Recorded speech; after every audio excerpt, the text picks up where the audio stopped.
दोस्तों, हम लोगों को हमेशा लगता है कि पुण्य कर्म करने वालों को स्वर्ग की प्राप्ति होती है। स्वर्ग जाने का असली हकदार कौन है और वह कौन सा पाप है जिसे करने वाले मनुष्य को नरक जाने से कोई नहीं रोक सकता। आज एक प्राचीन कहानी के माध्यम से हम आपको बताने का प्रयास करेंगे कि पूजा पाठ, दान, धर्म आदि प्रकार के लाखों पुण्य के काम करने के बाद भी कुछ मनुष्य नरक में ही क्यों जाते हैं, तथा अत्यधिक घोर पाप करने पर भी कुछ मनुष्य को स्वर्ग की प्राप्ति किस पुण्य के कारण मिलती है। ऐसा वह कौन सा पुण्य है जो मनुष्य के लाखों पापों का नाश करता है, और ऐसा वह कौन सा पाप है जो उसके पुण्य को नष्ट कर डालता है। तो चलिए दोस्तों, बिना देरी किए शुरू करते हैं। नमस्कार दोस्तों, सत्या इंस्पायर्ड यूट्यूब चैनल में आपका दिल से स्वागत है। एक समय की बात है, एक गांव में एक आदमी रहता था। उसे हर समय चिंता सताती रहती कि उसने अपने जीवन में कौन से बुरे कर्म किए होंगे कि उसे इतना कष्ट भुगतना पड़ रहा है। वह अपनी रोजमर्रा की जिंदगी से परेशान हो गया था। एक दिन दुखी होकर एक पेड़ के नीचे बैठा था। तभी उसका एक मित्र वहां आता है और उससे उसकी उदासी का कारण पूछता है। तो वह अपने मित्र से सब कह सुनाता है। तब उसका मित्र कहता है, भाई तुम चिंता मत करो, गांव से कुछ दूर एक महात्मा अपने आश्रम में रहते हैं। तुम उनके पास जाओ, जो भी उनके पास जाता है उसकी समस्या दूर हो जाती है।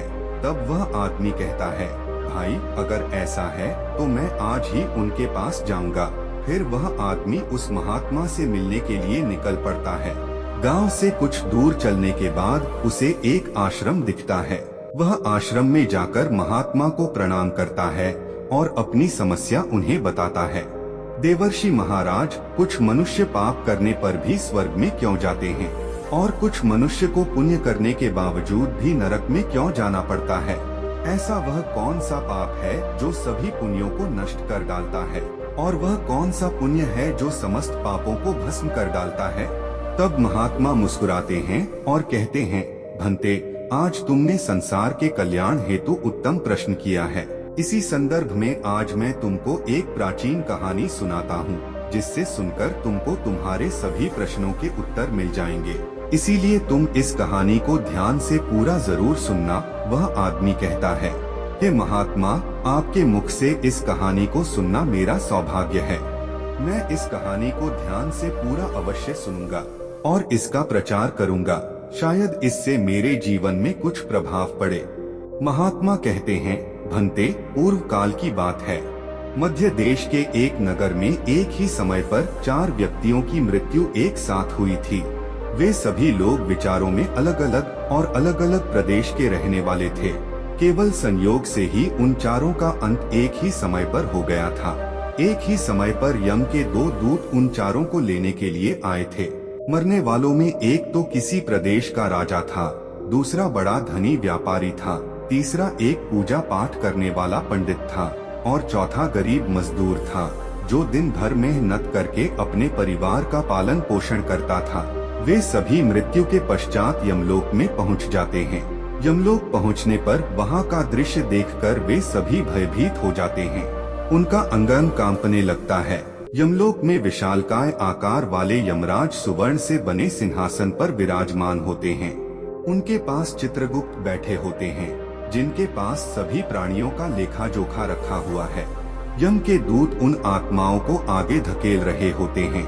कुछ मनुष्य जोर जोर से विलाप कर रहे होते हैं, तो कुछ मनुष्य अत्यंत प्रसन्न होकर चल रहे होते हैं। स्वर्ग के द्वार से सुंदर प्रकाश दिखाई पड़ रहा होता है, तो वहीं नरक के द्वार से धधकती हुई अग्निक ज्वालाएं दिखाई पड़ रही होती हैं। इस भयानक दृश्य को देखकर वे चारों एक दूसरे से बात करने लगते हैं और अपने अपने पाप के विषय में चर्चा कर रहे होते हैं। उन 4 लोगों ने अपने जीवन में बहुत पाप कर्म किए हुए होते हैं और उन सभी को यह जान पड़ता है कि अब वे चारों ही नरक में ही जाने वाले हैं। जब यम के दूत उन चारों आत्माओं को लेकर यमराज की सभा में पहुँचे, तो उनके सम्मुख जाकर खड़े हो गए। वे चारों सोच रहे थे कि कौन स्वर्ग में जाएगा और कौन नरक में जाएगा।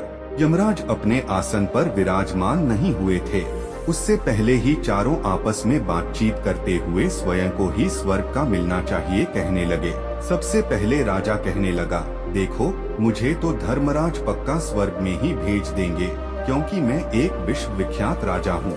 मैंने अपने अनेक सत्कर्मों से धरती लोक पर खूब नाम कमाया है। चारों तरफ लोग मेरे अच्छे कर्मों की चर्चा करते हैं। कभी भी कोई मेरे द्वार से खाली हाथ नहीं गया। जो भी आया मैंने उसे इतना दिया कि वह जीवन भर मेरा नाम नहीं भूल पाया।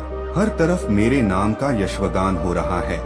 मेरे द्वारा लुटाए गए दान से लाखों लोगों को खाने को अन्न मिला और रहने को आसरा मिला। इसलिए मेरे कर्मों को देखते हुए धर्मराज मुझे पक्का ही स्वर्ग में भेजेंगे। राजा की बात सुनकर वह धनी व्यापारी हंस पड़ा और बोलने लगा, राजन, आप केवल राजा होने के नाते ही स्वर्ग की बात कर रहे हैं, परंतु मैंने अपने जीवन में जितना धन कमाया उससे भी अधिक दान दिया है।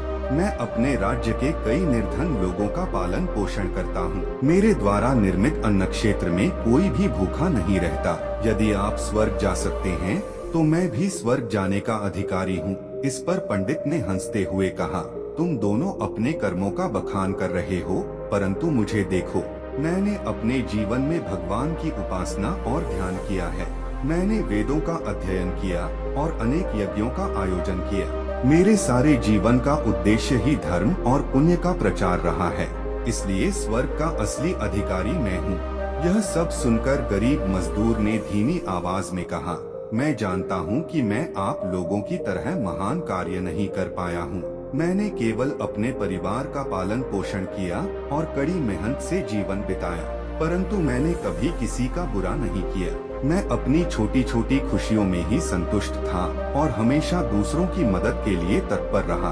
तभी यमराज ने अपने सिंहासन से उठते हुए कहा, चुप हो जाओ, अब मैं तुम्हारे कर्मों का निर्णय करूंगा। यमराज ने चारों की ओर देखा और बोले, राजा, तुम्हारे कर्म भले ही महान हो, परंतु तुमने अपने स्वार्थ के लिए भी बहुत से लोगों को कष्ट दिया। व्यापारी, तुम्हारा दान भले ही बहुमूल्य हो, परंतु तुमने कई बार लालच में आकर अनैतिक मार्ग अपनाया।